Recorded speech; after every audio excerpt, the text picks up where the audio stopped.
Kim Ki-jong was immediately arrested after attacking the American ambassador. Following a search of the 55-year-old home and office, South Korean police say they found pro-North Korean propaganda, which is illegal under the country's national security law.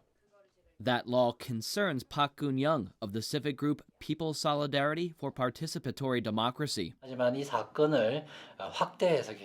It is a shame that this attack carried out by one violent man is bringing attention to other activists who do not share the South Korean government's thoughts on North Korea and might use the national security law to go after them now. The late 1940s law was created to stop the spread of communist North Korea's influence in the South. Today, rights advocates say it mainly limits freedom of speech and sends innocent people to jail. In 2012, Park Jung-gun was found guilty of violating the national security law and given a suspended sentence. Last year, a higher court overturned that decision, declaring Park innocent. The 26-year-old photographer says he was only trying to make a joke about North Korea on Twitter. I think North Korean society, the way its leaders are worshipped, is like a dark comedy. I only retweeted a message that was originally from a pro-North Korea website. I just thought it was funny.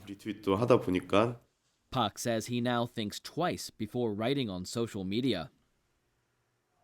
But there are still many others who support the law, saying the fight against North Korea continues. Seo Jung-gap says the attack on the American ambassador proves that the government needs to crack down on pro-North Korean elements here even harder. North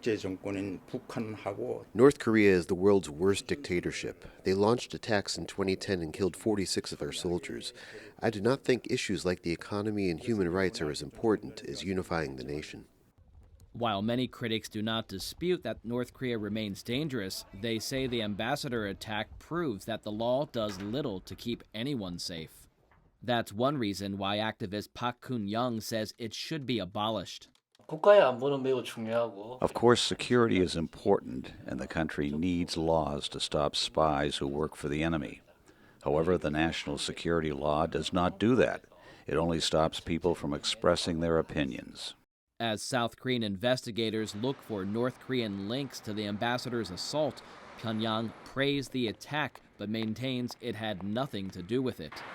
Jason Strother for VOA News, Seoul.